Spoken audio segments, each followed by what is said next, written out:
Alright, shabu pa rin ng unang Biyernes ng 2025. Salamat Jesus at Biyernes ulit. Naway manigo pa rin ang bagong taon ng lahat. Ako po, si Lourdes Vera. At ako naman po si Denise Tan. Let's end the first week of January right with some afternoon delight.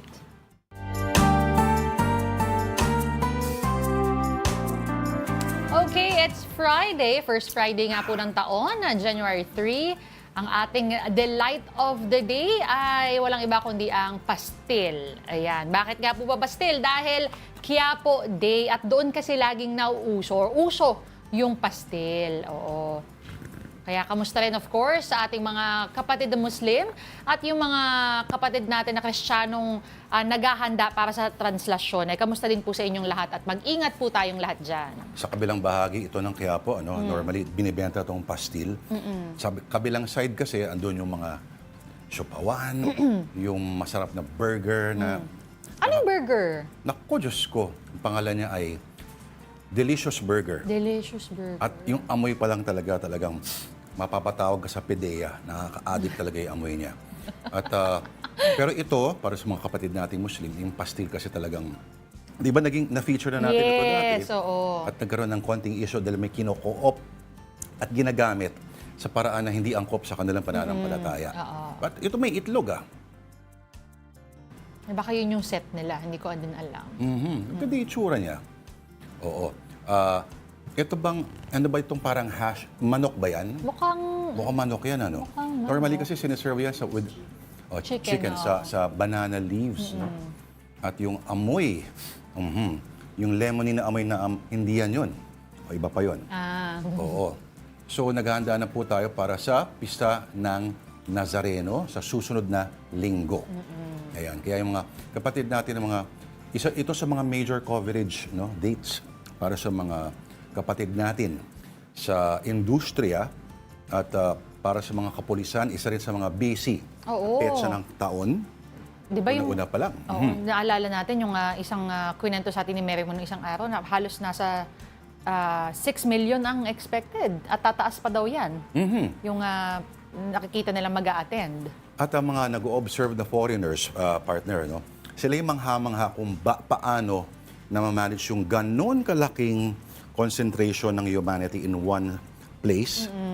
Pero may coordination, kumbaga may synchronicity of movement.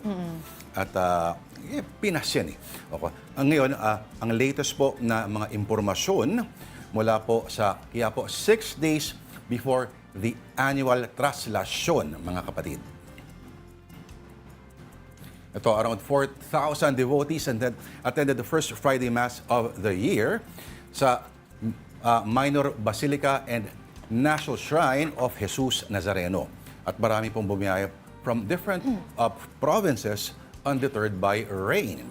Authorities have deployed over 600 police officers to ensure security during the event.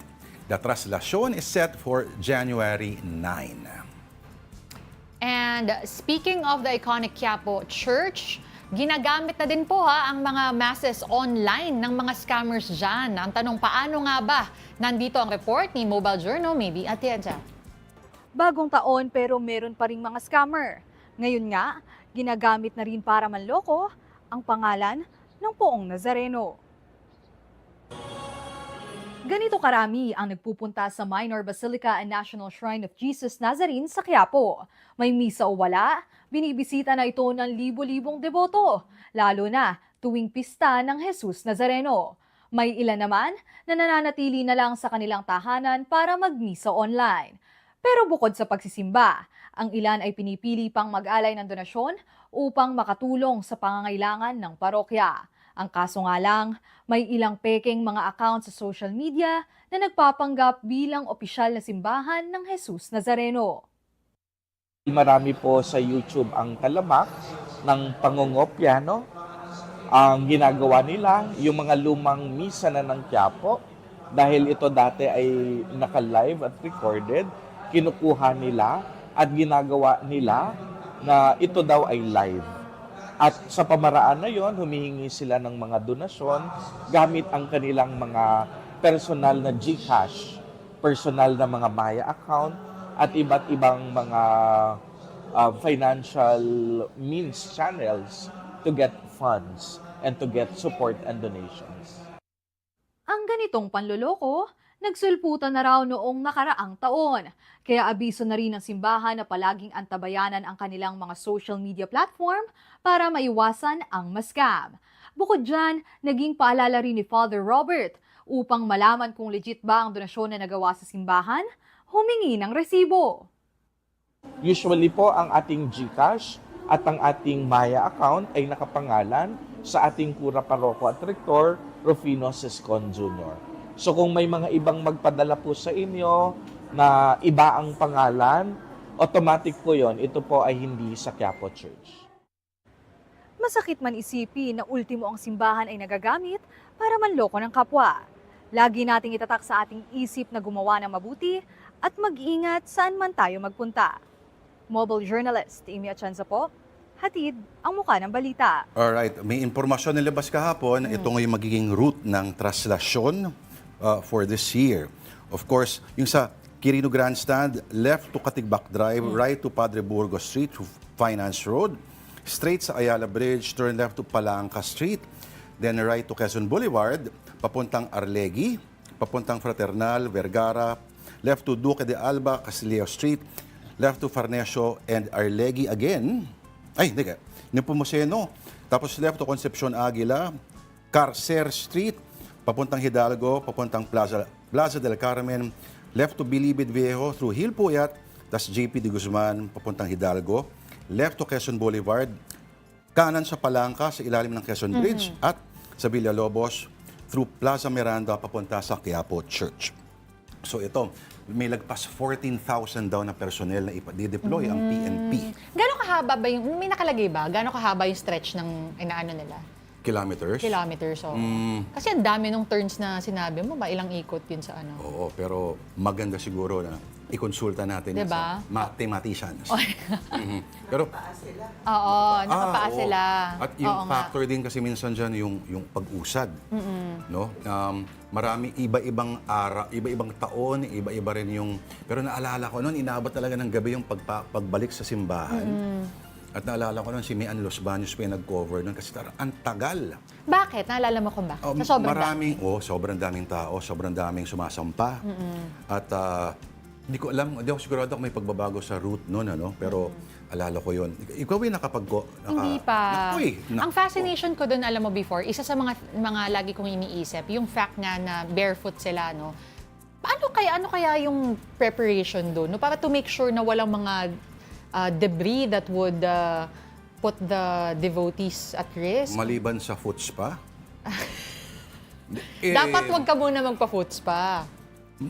Meron kasi tayong mga kapatid na sabihin natin, habang tumatagal, medyo nagde-develop na ng kalyo yung souls mo. Hindi, ang iniisip ko kunyari yung merong mga... Meron talaga at meron mabububog. Merong yung mga- matitinig talaga dyan. Diba? Kasi, di ba? Yun na nga kalyo. Pero, sagot sa tanong mo, no, may mga kanya-kanya mga dinadaanan, lalo na yung mga kalye na nabanggit ko na medyo hindi masyado familiar, hindi major roads. Yung mga communities na mismo ang gumagawa ng paraan na kiniklear nila yung road talaga, yung mga dadaanan. Ikaw ba nakapag-ano? Yes, oo. Tumigil lang ako after nung pandemya. Hindi, nag-cover pa ako nung pandemya actually. Wala noon, pero may mga misa. At since then, medyo iniisip ko kung oras ng afternoon delight pala yun. Pero pwede naman ang humabol. Tsaka, alam mo, for many reporters, parang naging sort of panata na rin nila ang mag-cover nun. Oo. Pero para sa akin dyan, iba yung hinahanap namin, yung mga sidelights. Yung mga iba-ibang karakter na Correct. pupunta dyan. Oo. Nagkakaroon pa akong kumpare dyan. Aba, Oo. talaga? Oo, miyembro siya ng isang kulto na nakaputi. Si Diyos Ama ang pangalan niya. Ewan ko nasa na siya ngayon. Kumpare ko pa siya. Kumbari mo siya. Oo, tapos iba-iba ang mga, bawat kalye may kanya-kanyang karakter din. Iba talaga. Magandang dalawin yan, Tita D. Ayan. Next time siguro, silipin natin yan. Tapos ngayon, silipin muna natin ang ating mga storya on social media. Unang-una on Facebook, the Department of Health is dismissing reports of an international health concern now making the rounds on social media. Ano kaya yan? Oo. Alleged international health concern. Oo. Actually, parang kanina ko pa nakikita yan, tsaka nung kahapon ata, na parang meron lang mga posts reminding the public na wag basta-basta maniniwala sa kung ano-ano mga reports. Make sure nga na ma-fact check mo, do your due diligence. Well, kung anong klaseng sakit yung pag sinabi natin international health concern, sakit yun, or isang medical condition. So, ang isang suspecha daw, posible, parang bagong epidemya daw. So, supposedly, na-overwhelm na raw ng mga ospital at sa mga sunugan ng mga bangkay sa China. Dahil daw ito sa influenza A, HMPV, parang model ng kotse, Mycoplasma pneumoniae, and COVID-19. Pero hindi raw totoo yan. Ayon na mismo sa Chinese Embassy, ang tunay na tore ng katotohanan. Well, hopefully, wala kang ganyan concern. Pero again, yung reminder is to always check your source. Alamin kung ano nga ba yung pinupuntahan yung mga website. And if possible, pumunta kayo to multiple reliable websites, diba? Tignan nyo na rin yung grammar, kung tama yung pagkakasulat, tama yung spelling, kasi yun pwede maging red flag So, sa inyong mga...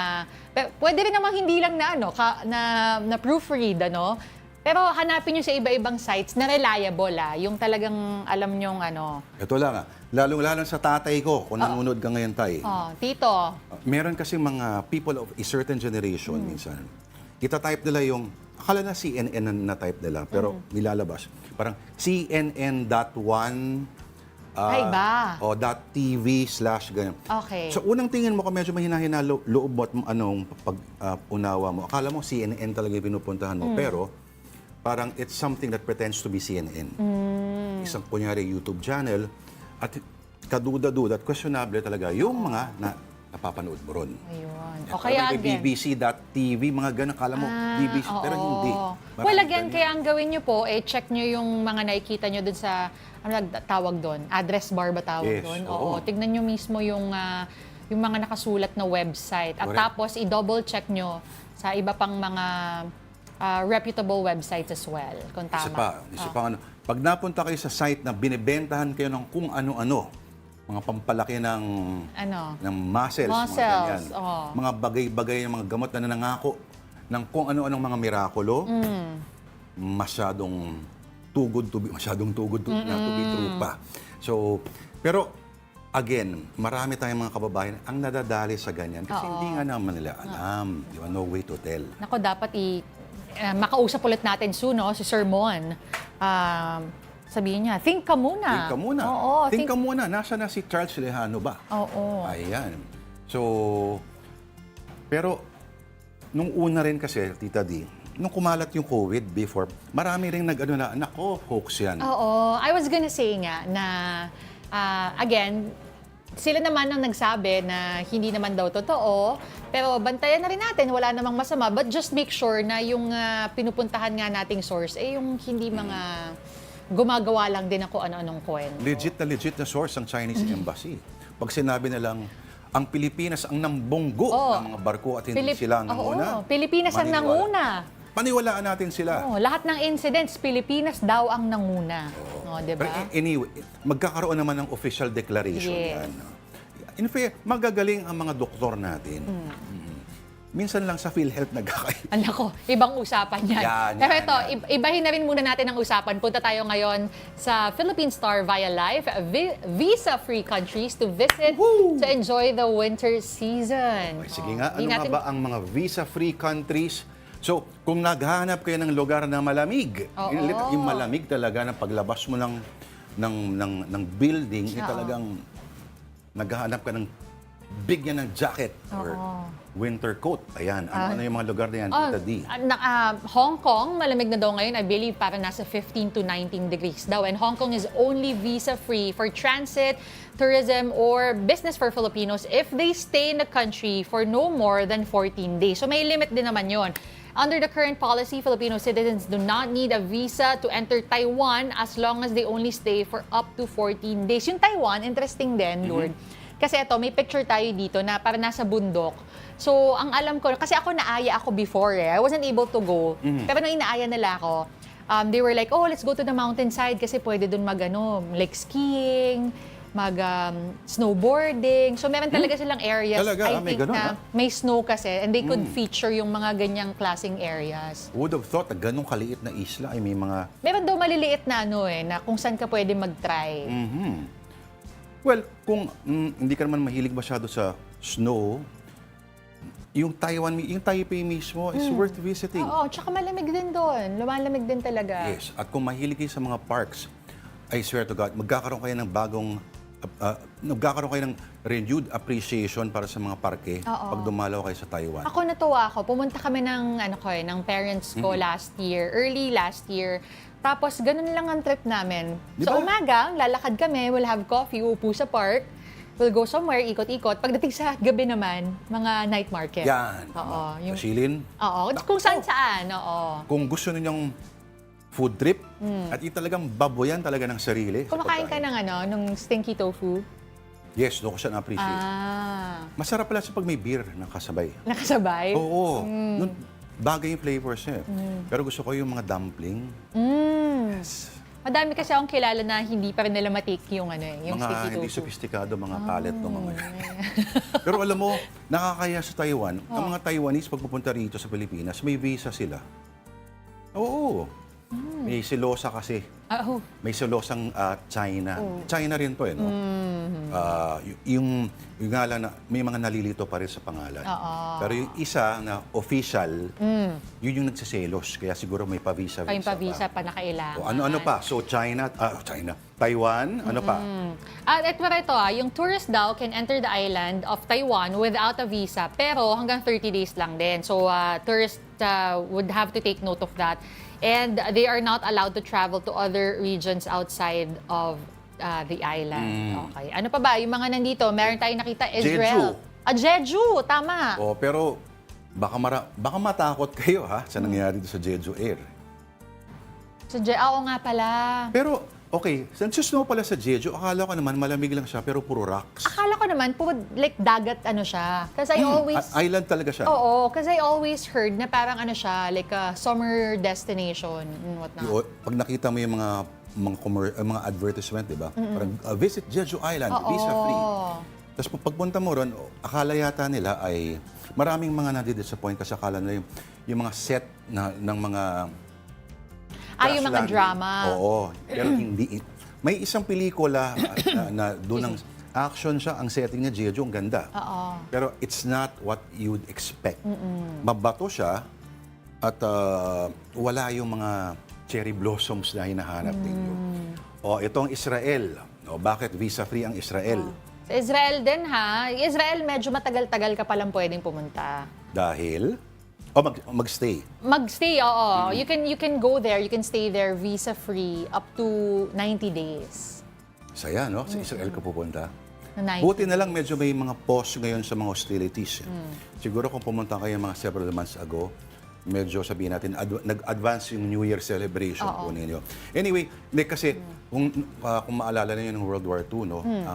Si Manuel Quezon ay may mga tinanggap ng mga Jewish refugees from Europe at a time na sila mismo ay hindi tinatanggap ng Estados Unidos. Tayo ang ilan sa mga nagbukas ng ating mga borders sa kanila. At marami sa kanila ay tumira sa Marikina.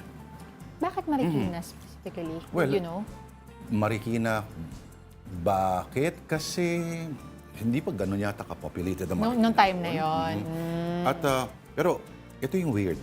Wala silang iniwang trace. Parang sa bagay ilang taon lang naman. Pero yun nga, yung kawalan ng visa is parang gesture yan. In fact, diyan nga raw sa hindi ko alam kung sa Tel Aviv. Tel Aviv? Anong syudad ng Israel ito ay merong monumento si Manuel Quezon.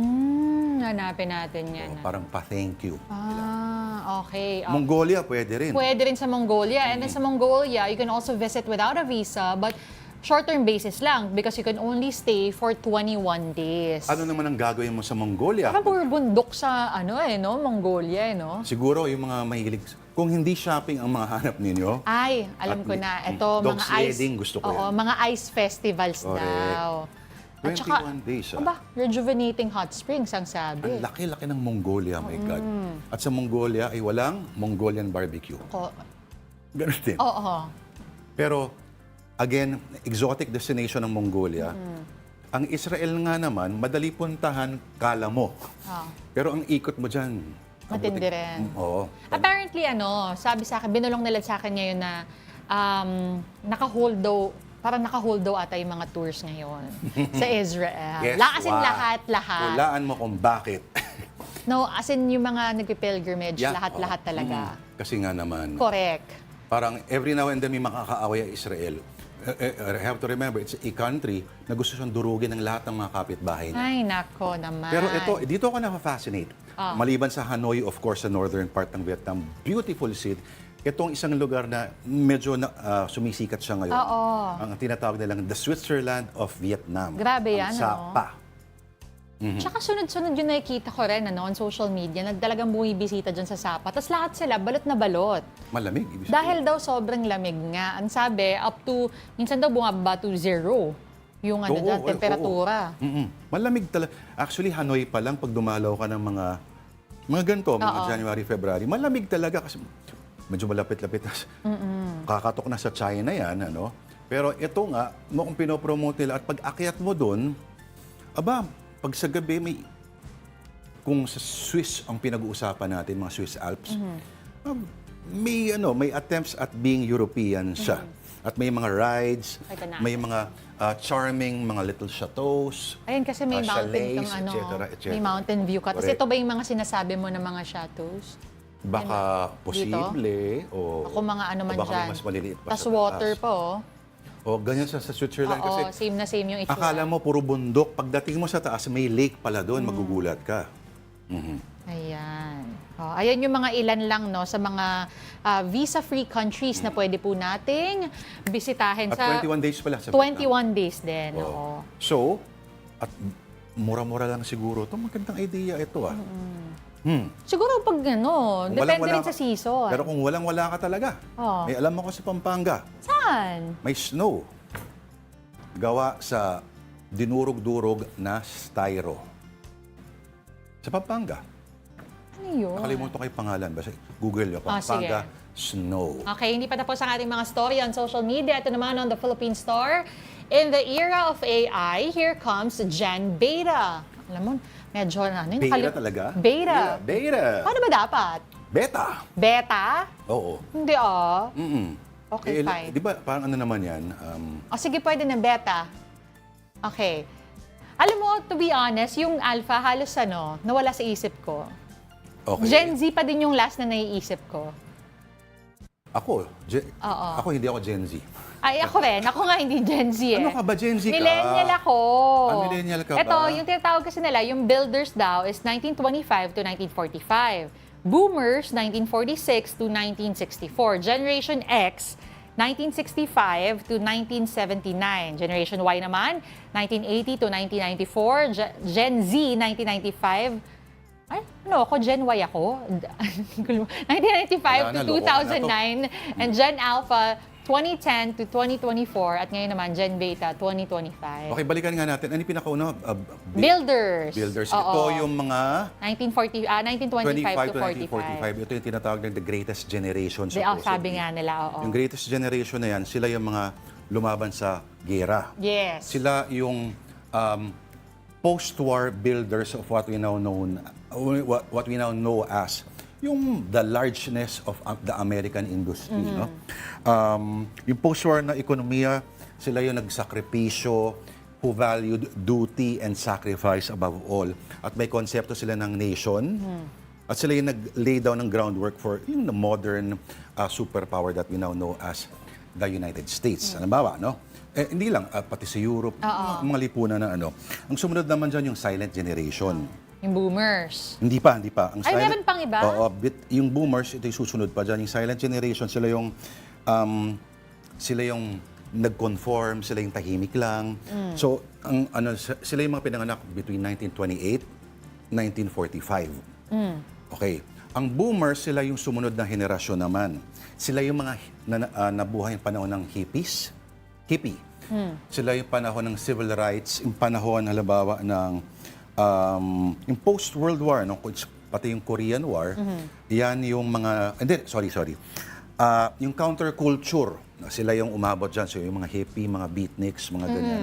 Sunod daw niya ng Generation X. Okay. Sila yung nag-adapt, pinanganak ng panahon ng Cold War. So yung komunismo versus demokrasya ng West versus Soviet East. Yan yung panahon ng MTV, yung pag-rise ng ng henerasyon ng kultura sa teknolohiya na pinag-isa. At sumunod na nga dyan yung Gen Z. Ikaw ay Gen Y. Gen Y, tama. Oo. So 1981 to 1996 ang Gen Y, tama ba? Dito ang 1980 to 1994. Okay, sige. Nasa ganong range pa rin naman. So ito na yung Gen Y, ito yung social media generation, tama ba? So, hindi ko nga masabi na social media generation yan kasi parang... Hindi, kung pinanganak sila ng mga panahon na yan, eksakto, nagkamulat sila na may gano'n ang available na teknolohiya. I guess, pero hindi pa masyadong talamak. Parang Gen Z yun talaga yung rise noon. Kumbaga, ewan ko my experience lang yun, na parang introduction pa lang. Sila yung tinatawag na digital natives. Itong sumunod, yung Gen Y. Z na. Yung Z. Z na yun talagang puro social media. At sila rin yung may concern sa identity politics, political correctness. Sila yung nag-embrace ng activism at yung pag-integrate ng teknolohiya sa kanilang daily life. Sila yon. Pero yung Gen Alpha, pakipaliwa. Ano bang Gen Alpha naman? Ano mga katangian? Hindi ko nang alam Gen Alpha. Sila yung pinanganak ng between 2013 at yung ngayon.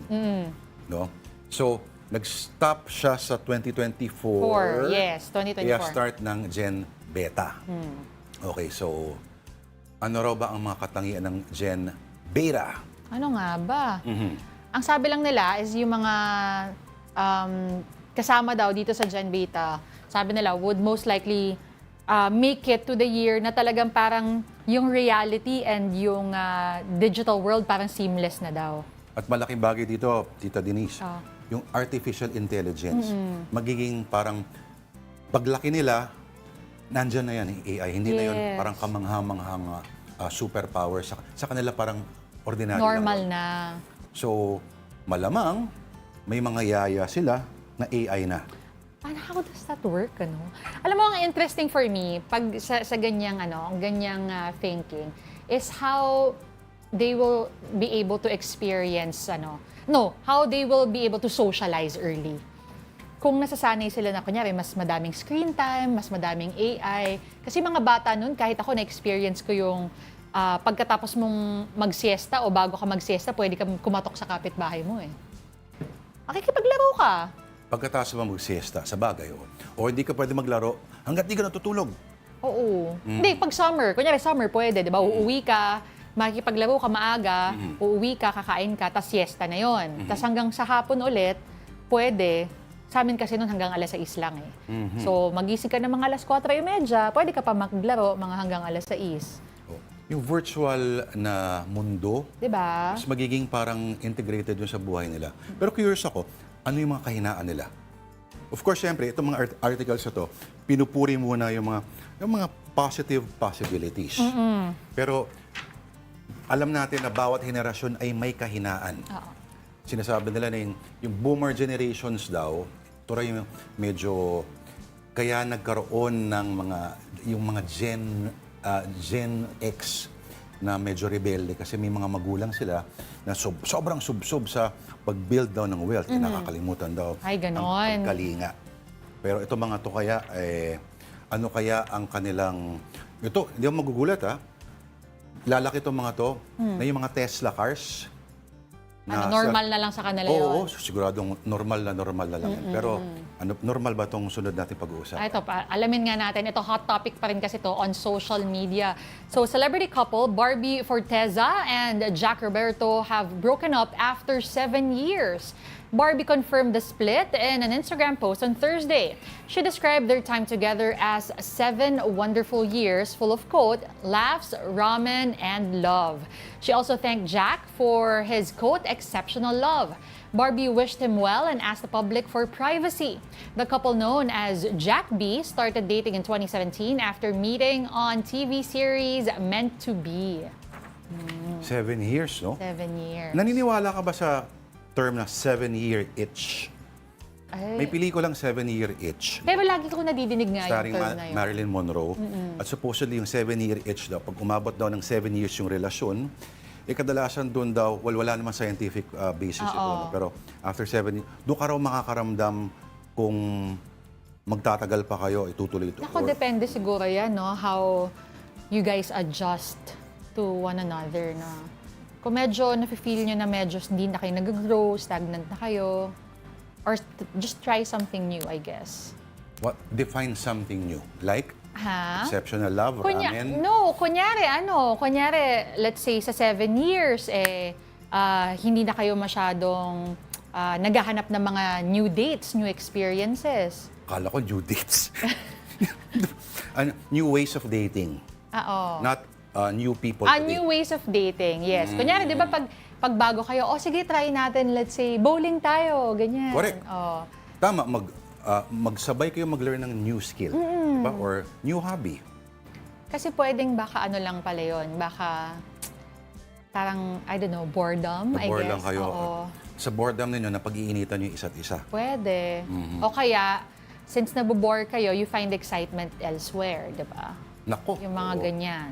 Pero, di ba, as in most things, wala sa habayan. That's right. Nasa? Pizza. Alright, at ramen. At kung may nagtapos, may magsisimula. The Kapatid Network is launching new shows this year. Kung ano-ano sila, ang detalye mo kay News 5 correspondent MJ Marfori. Mula action scenes, nakakilig na linyahan, drama, at nagbabalik na kapatid favorites. Unang quarter pa lang ng 2025, kompletos rekados na kasiyahan at entertainment agad ang handog ng TV5. Ensemble cast ng Incognito, led by Daniel Padilla and Richard Gutierrez, ang sasalubong sa mga kapatid starting January 20 pagkatapos ng Batang Quiapo. Habang sa January 27 naman after Incognito, ang How to Spot a Red Flag ni Donnie Pangilinan at Bel Mariano o Don Bell. Simula na rin uli ng comeback ng original videoke Kantawanan na Singgaling with Randy Santiago, Kay Brosas at Donita Knows. Magbabalik telebisyon na ang nag-iisang Her Majesty na si Maha Salvador. Para yan sa back-to-back shows niya na Emoji Nation Season 5 with Miles Ocampo at ang bagong reality dance competition na Isayaw Mo. Makakasama dyan ni Maha ang dance captains sa sina John Prats, Lema Diaz, Sam Concepcion, AC Bonifacio at Taneo ng Alamak. Kaabang-abang din this January ang 16 na magiging kalahok sa Season 3 ng Masked Singer Pilipinas with Billy Crawford as hosts, habang judge detective sina Andrew E., Arthur Neri at Donalyn Bartolome. Patikim naman sa Marso ay ang television cut ng Saving Grace ni Julia Montes at megastar Sharon Cuneta at ang reality talent search na Artista Academy hosted by Julia Barreto sa Quarter 2. Marami pang original TV shows ang nakahanda para sa 2025. Yeah. Binabati po natin lahat ng nanonood ng Afternoon Delight via live streaming sa Facebook, YouTube, and TikTok. Ba't yung yaya mo walang kembot? Hindi ko nakita yung kembot kasi nag-glare eh. Yung kembot ba dapat? Meron, may ganun eh. May Paano? Ay, nagawa ko na eh. Sayang. Okay, sige, binabati natin of course. Alex Fuentes, unahin ko na. Elmo Cardenas, Oo, pare ko. Ralph Domingo, lagi din nanonood sa atin. Okay, si Mugs Alcantara checking in from El Pueblo, Novaliches. Hello to you both. Okay. Marlon Ladja, a.k.a. Raja Laya, hello. Ano tong... Ay, dami nanonood sa atin. Rodette Alcantara, of Oo. course. Sorry, Gen X pala tayo, Sir Lord. Oh, sino yon? Gen X kayo? Si Rodel Alcantara. Si Joe and Miv, huwag kayong matakot. Matibay hawak nating sikreto. May taon na may pangalan, may bansag. UN ay pasok sa secret. Prove. Ano? Yes. Okay. Happy year na lang. Melvin Yape. Year na lang. Gen Y, 50% sa larong kali and 50% larong may tech na. Hehe. Kami rin may gano'n naman kasi kami, oh. Oh, Yung ang weird ngayon, Oh. yung na-appreciate na game sa mga kids. Yung mga luma. Yes. Oo. Di ba there was a time na nauso ulit yung parang Game Boy na binibili nila? Oo. Because they thought it was like so ancient. Parang naano sila, parang natuwa sila dun sa... Diba? Oo. Tayo, manghang-mangha tayo sa mga, wow, galing, parang pelikula ni nilalaro mong PlayStation game. Kasi sila, mga 5 dots lang na gumaganong-ganon, tuwang-tuwa sila. My God! Eh kasi ngayon lang sila nakakita. Ano kayong feeling nila, no? Kasi parang ako, naalala ko, amazed na amazed ako sa Snake dati nung bata ako eh. Ako, never ako nagkaroon ng ibang game console, kundi yung unang-unang Atari lang. Never kami nagkaroon ng family computer. Oo. Sega, wala kami niyan. Nakalaro ako ng konting PS1 pa noon. Oo. Dahil may kapitbahay kami. May gano'n, hindi ginagamit. Ako dance revo sa PS dati. Paano bang ginagawa sa dance? Yung sumasayaw kayo, meron kayong parang dance pad. Tapos Oo 9 nga. blocks. Alam mo, ngayon ko lang ulit narinig ang Dance Revolution. Diba? Usong-uso yung dati sa mga mall, dun sa Di ba? parang mga game Kasi hindi zone. nahihiya yung mga tao, no? Pinapanood sila lahat. Oo. Pero hindi ko kaya yon. Hanggang bahay lang ako. Tapos talagang antigas no. Ang gusto kong subukan, hindi pa ako nakatry, Guitar Hero. Oh. Ano ba yan? May musical Siguro. instincts involved? Siguro, feeling ko. Kasi ang natry ko naman dati yung piano eh. Yung parang May ganon? piano game. I think di ko na, tagal na kasi nun eh. Donski Graho, nagiging complement na after 7 years. Ayan. Kay Vida May Soriano, nagkaumayan lang yan. Ay, ganon. Yung ano, Yung couple. kahit may ramen pala, no? Okay, record profile. Gusto ko talaga ibang mga cultures, especially because of deep spirit, because of pain. Okay. Tatindi ng mga comments Oo ngayon, nga hindi eh. namin maintindihan. Sige, okay lang mamaya basahin. Sherwin, Oh, happy weekend raw sa atin. Stay safe always. Rock and roll. thank you, Sherwin. Elmo Cardenas, of course, watching from Montalban, Rizal. Uy, speaking of kung naghanap kayo ng mga ibang pwedeng puntahan na balikan lang, explore ninyo yung kabundukan ng Rizal. Yung pinag-usapan natin dati, yung ano ba yun? Oo. Sige, mamaya pag-usapan natin yun. Paalala natin sa kanila. Pero Yes. ngayon, kailangan mag-time out muna tayo. Pero huwag kayong aalis. Madami pa kaming kwento sa inyo. Magbabalik po ang Afternoon Delight. Let's make a show. Let's go. I've always loved taking something pretty ordinary and elevating it. Surprising people with moments that let them know I was really thinking of them. What? This is probably one of the most glamorous moments of my life. I'm gonna share some little tips and tricks. I see what color I gravitate to, and everything goes from there. And how you can incorporate these practices every day. That's what you want. You want that shape and texture. Come on. This is about connecting with friends. I love that we're doing this together for the first time. Making new friends. That is so good. We family now. And just learning. Look at how much honey we have. We're not in the pursuit of perfection. Woke us all up. We're in the pursuit of joy. Love is in the details. I have to do it totally wrong. To get it totally right.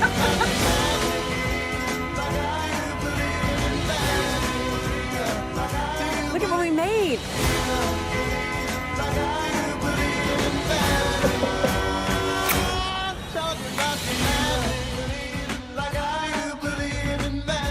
Guy snoring. Peaceful day.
Okay, nagbabalik po ang Afternoon Delight dito po sa One News. Ako po si Lourdes de Vera. At ako naman po si Denise Tan. Thanks for staying with us. Alright, what is a foreign underwater drone doing in Philippine waters? That's what the Armed Forces wants to know after an unmanned submersible was discovered in Masbate 3 days ago. And News 5 correspondent Brian Castillo has this report. At first glance, it looked like a rocket. Fishermen discovered the yellow object floating near the coast of Iniwaran in San Pascual, Masbate on December 30. The device, which was handed over to barangay officials and the municipal police until it made its way to the Philippine Navy's custody, turned out to be an underwater drone. It's a 6-foot device labeled HY-119 and made of metal and PVC. It also bore Chinese markings. The remotely operated submersible was reportedly deactivated when discovered. But what is an apparently foreign drone doing in the waters of the Philippines? That's what the AFP wants to find out as its Navy arm conducts further inspection. The military is questioning where the underwater drone came from and what it is for. And of course, there are other questions. How long has it been in the waters of Masbate until discovery? And is the drone's presence a breach of maritime sovereignty? According to the information, underwater communication and navigation system po ito, and believed to be enable water vessels or devices to communicate with surface unit or satellite by transmitting data. The drone also has frequency hopping capability, which means that it cannot be easily detected once deployed. Recall that in 2024, the Philippine Navy admitted to only having, quote, modest to minimal capabilities to monitor and spot underwater threats in our waters. And this is where the Armed Forces is banking on civilians and other stakeholders to pitch in to guard Philippine territory. It called for vigilance, encouraging immediate reporting and cooperation in the event of suspicious activities. The AFP also reiterated its commitment to ensuring the safety and security of the country's maritime domain, with all available resources mobilized to ward off intruders. While the military is still investigating the origin and purpose of the underwater drone, some maritime experts already suspect seabed mapping operations, which might be a prelude to the deployment of submarines in Philippine waters. In recent years, several nations, like the United States and China, have beefed up capabilities for unmanned underwater vehicles, for surveillance, exploration, and maritime research. For News 5, Brian Castillo. We are One News. Vice President Sara Duterte could face a fourth impeachment complaint soon. House Secretary General Reginald Velasco announced that this could be filed next week. Velasco did not reveal the names of the endorsing lawmakers but confirmed they belong to the majority bloc. A minimum of 103 votes in the House is required to advance the impeachment to the Senate. There are already 3 complaints filed against VP Duterte. It was given to me in confidence, so I cannot reveal their names until they actually file the fourth complaint. If they file it on Monday, I will have to make a decision whether I will then refer it to the Speaker or delay it further, because again, I'll refer this to the legal department for study if there will be a fourth complaint. All right, in other news, the Department of Agriculture soon plans to launch 2 varieties of rice that is said to be healthier and more affordable. Mobile Journal Julie Baisa serves this report. Malapit nang i-roll out ng Department of Agriculture ang 2 variety ng bigas na mas mura pero healthy pa rin. Yan ang Nutri-Rice at Sulit Rice. Itong Sulit Rice, nagkakahalaga ito ng 35 to 36 pesos kada kilo at ito yung tinatawag natin na 100% broken na bigas. Maganda pa naman yung quality. Ang kaibahan lang talaga nito ay broken itong bigas na to. Sinubukan na namin itong iluto rito sa opisina at maganda naman yung quality ng bigas na to. Maglalaro naman sa 37 to 38 pesos ang bentahan sa Nutri-Rice. Para naman daw itong pinagsamang well-milled at brown rice variants. Tinatawag natin itong Nutri-Rice, marami pa itong fiber at vitamins and minerals at ititinda naman ito sa halagang 37 to 38 pesos per kilo. Malapit na raw itong mabili sa mga kadiwa ng Pangulo stores sa buong bansa. Sinabi rin ni Agriculture Assistant Secretary Arnel de Mesa na plano ng gobyerno na paramihin pa ang kadiwa stores. Target daw nila na madagdagan yan hanggang Marso ngayong taon. Target natin by March ay magkaroon na tayo ng 700 na kadiwa ng Pangulo centers at inaasahan natin bago matapos ang 2028 ay nasa 1,500 ang total number ng kadiwa ng Pangulo site sa buong bansa. Nangako rin si Asik de Mesa na patuloy ang efforts ng gobyerno na mapababa ang presyo ng bigas. Priority rin daw ang pagtulong sa mga kapatid nating magsasaka. Samantala, nagpatawag ng full cabinet meeting si Pangulong Bongbong Marcos sa January 7, Martes. Ayon sa Presidential Communications Office o PCO, agenda ng gagawing meeting ang legacy projects ng administrasyon, kabilang ang big-ticket programs at official development assistance funded projects. Mobile Journal Julie Baiza po, hatid ang mukha ng balita. Here's a quick rundown of world headlines this Friday. In South Korea, authorities have attempted to execute an arrest warrant for impeachment against President Yuk-suk. However, the police were met with resistance by the Presidential Security Service inside the chief executive's compound. The arrest is over Yoon's alleged insurrection following his martial law declaration on December 3. Bourbon Street in New Orleans has reopened following a truck incident that killed 14 people. The FBI revealed that Shamsuddin Jabbar, the Army veteran who drove the truck, acted alone. It also said Jabbar was, quote, 100% inspired by the Islamic State. And tech giant Apple has agreed to pay $95 million to settle a lawsuit accusing it of using Siri to eavesdrop on users' conversations. Siri was supposedly activated unintentionally, recording audio without consent with some of the data allegedly shared with advertisers. The settlement would allow eligible consumers who owned Apple devices from September 2014 to receive compensation up to $20 per device. Pwede pala tayong maningil. Oo nga. Pero napansin mo, no, parang pag may pinag-uusapan, biglang yun na yung nasa ano mo, SOCMED or yung mga ads mo talaga. Bigla ko binentahan ng mga rosaryo at mga Bible.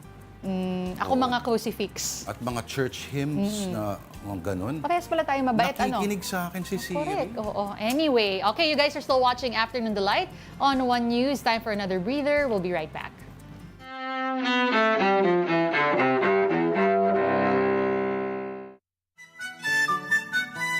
January 3rd, 1777.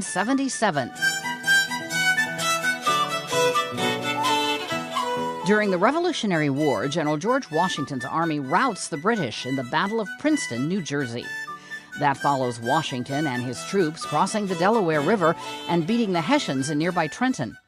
1990, Panama's ousted leader General Manuel Noriega surrenders to U.S. forces after taking refuge at the Vatican's diplomatic mission. He's later convicted and sentenced to prison in the U.S. for cocaine trafficking, racketeering, and money laundering. 1967, Jack Ruby, the nightclub owner who fatally shot Lee Harvey Oswald just days after President John F. Kennedy's assassination, dies in a Dallas hospital. And 1892, the precious will be ours. Take note, Lord of the Rings fans. Author J.R.R. Tolkien, creator of the trilogy that found its way to the big screen, is born in South Africa. Today in history, January 3rd. Camille Bohannon, The Associated Press.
And we're back. You're watching Afternoon Delight. Ako po si Denise Tan. At ako naman po, si Lourdes de Vera.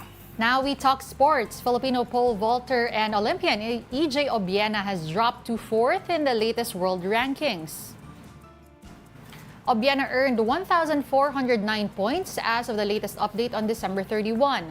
Greek Olympian Emmanuel Karalis climbed to the 3rd place, while American Sam Kendricks held 2nd place. Sweden's Armando Plantis remains firmly at the top. In tennis, Filipina Alex Ayala suffered defeat against China's Si Jiawei in the semifinals of the Canberra International Women's Singles in Australia. Ayala bowed out of the tournament following a 7-5, 6-2 loss to Wei. Meanwhile, double Olympic gold medalist Carlos Yulo has been named as a 2024 Athlete of the Year by the Philippine Sports Writers Association. Yulo will receive the award on January 27 during the PSA Awards night at the Manila Hotel. The event is supported by Signal, San Miguel Corporation, and other sponsors. Coffee made by artificial intelligence. Gusto niyo ba yan? At the trendy cafe roastery in Helsinki, Finland, baristas are brewing up a coffee blend developed by this technology. It's called AI Conic. We really started with free ChatGPT. Like, we were adamant that we wanted to use tools that are available for everybody. We started, hey, it's like talking to a friend. Hey, we have a coffee roastery. We're trying to find a new blend. We want to use AI. That's part of the thing. How would you go how would you go with it? And so what we did, we started with ChatGPT, just asking, how would you create a new blend? First reaction, I think, like most of people here, was a bit like, no way. Like, not in the roasting, because we use all our senses. We use our smell, we look in the roaster, we hear the roasting, and we don't have so much data on like exactly what we do. So it's kind of, you learn, and it takes like 5 or even 10 years to kind of become a really good roaster. We actually did exactly as the AI told us to do, the blend components. So for us, we of course created the roast to emphasize to get the taste, what the AI explained us that the taste should taste. But we also did our own like better versions, as we thought like, hey, we're better than AI. So we did had AI coffee, and then we had our versions of kind of the similar blends, and we cupped them blind. And every time the AI coffee was better or as good as the rest. Alright. Kung ayaw ninyo ng AI na kape, Hindi wag. Sino nga ba nagsabi nun? Yung boxer Sila natin? Nesty. Today's edition, kain na lang tayo. Usapang Bogchi, kwentong kain ng ating I Saw the Signs sa araw na ito, unang Biyernes 1 ng 2025. Hit it!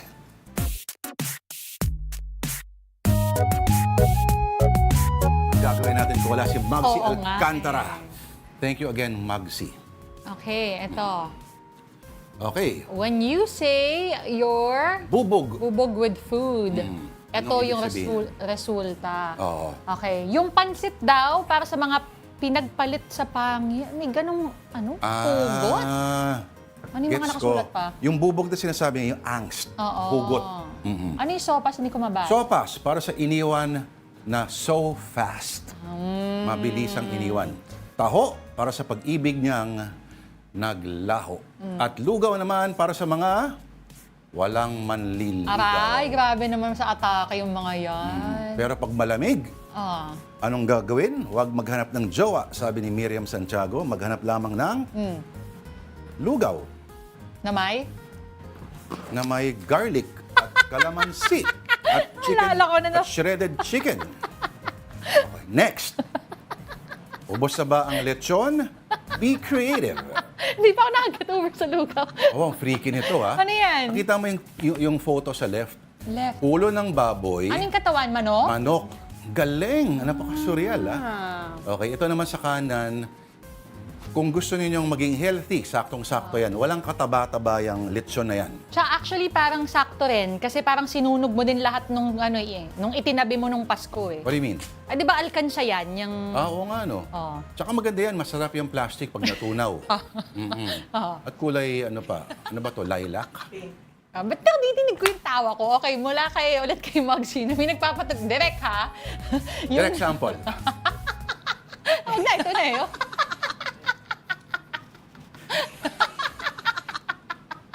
Okay, kinakikain sa kapitbahay at kunin mo daw kahit anong gusto mo.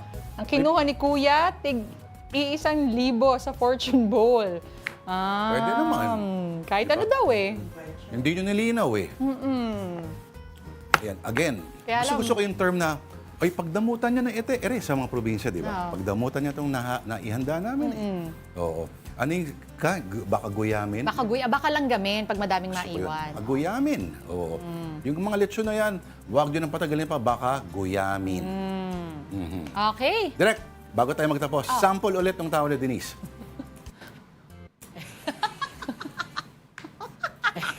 Ano mas maganda sa sa pandinig mo?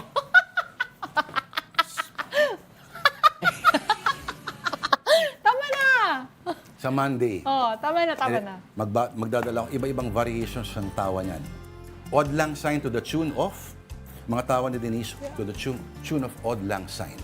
Alright. Okay, that will have to do it for us this first week of the first month of 2025. Maraming salamat po for watching Afternoon Delight. Happy weekend, everyone. I'm Denise Tan. Okay, join us again on Monday, 2 p.m. Ako po si Lourdes Vera at kahit ayaw nila, tayo na lang. Unity pa rin. Have a delightful afternoon.